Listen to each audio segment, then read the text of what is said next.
Do you doubt yourself? Worry you won't live up to expectations? Dismiss compliments? Attribute your success to luck? We have the tendency to doubt ourselves and question our worth, especially when we venture into uncharted territory where we feel the weight of expectations.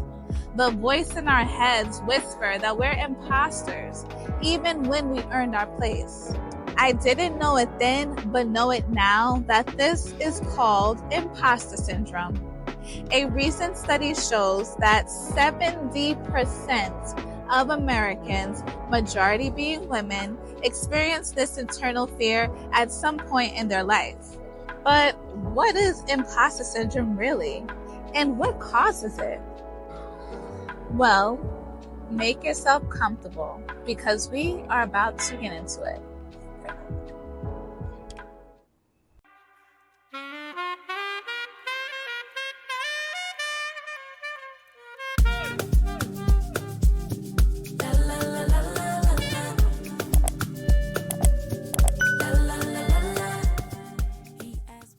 Imposter syndrome is formally known as imposter phenomenon, and it was coined in 1978 by two psychologists who did a study on high-achieving women and found that despite their accomplishments, they felt incompetent and attributed their success to luck.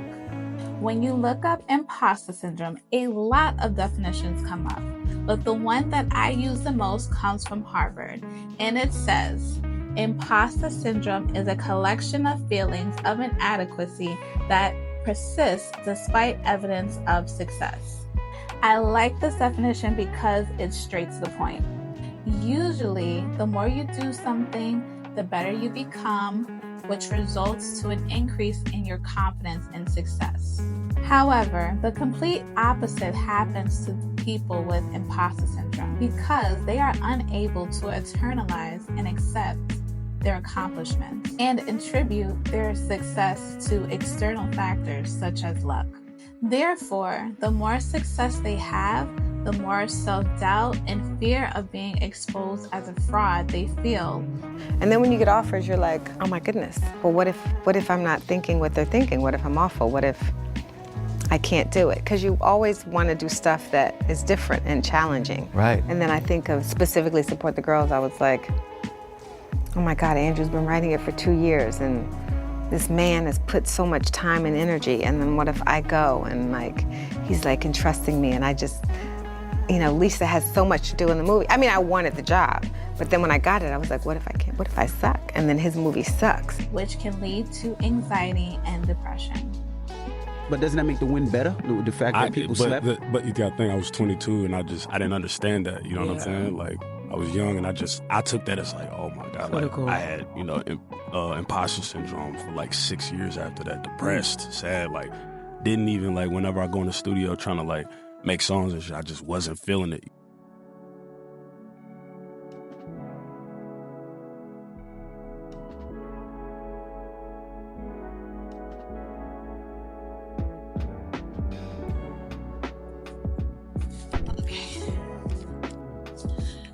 It's important to note that imposter syndrome cannot be clinically diagnosed, but the symptoms such as depression and anxiety can be. So now that we know what imposter syndrome is, let's discuss what causes it. Research shows that imposter syndrome usually begins in childhood. For example, if you were a sibling to a golden child and struggled to keep up and had parents that always compared you to them, that can create a deep seed of feeling like you are not good enough.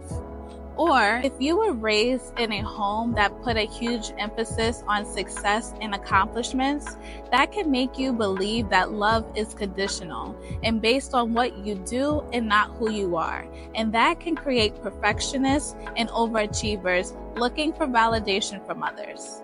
Research also shows that imposter syndrome is more common in underrepresented identities, specifically people of color succeeding in predominantly white settings, because it could feel like luck or to meet a diversity quota, and you are continually reminded that you don't belong.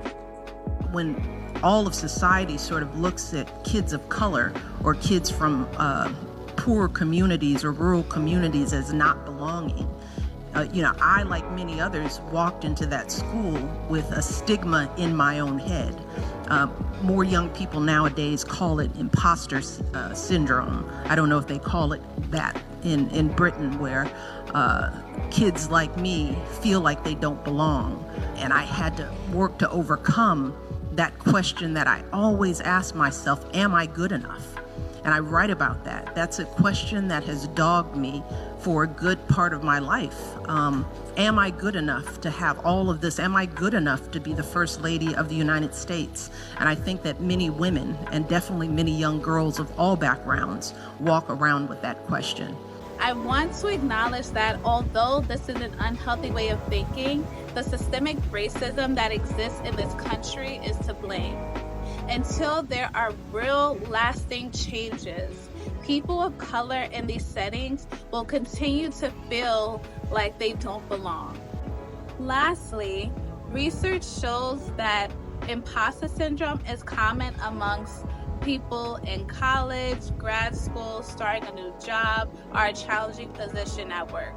Because starting anything new can bring feelings of inadequacy. This reminds me of my first job at the grad school, because being a child and family therapist was not a part of my plan. And I questioned if I could really help my families, because at the time I was not a mother, and the parents were coming to me at their breaking point, expecting me to create a miracle on their children. And change takes time, and they did not want to hear that. They were like, you better make this boy or girl listen, and you better make them behave in school. And I was like, oh my gosh, I don't know what I'm doing. And I would often cry during supervision, because I just felt like I am not skilled enough to help these families. But I will never forget my supervisor telling me that although you may not be a parent, you know what it's like to be a child. And that perspective changed everything for me. I started to feel like, okay, I have value that I can add to my families. And it really helped me to get out of that imposter syndrome, because for the longest, I would say like for 2 years, I was questioning my abilities. I was doubting myself. I was having panic attacks. I was procrastinating out of fear of submitting things wrong. And so once she told me that, I started to see things differently. And that's what helped me to get out of that imposter syndrome mindset. If you made it to this part of the video, my name is Ariana Russell Dancy. I'm a licensed mental health counselor in New York City.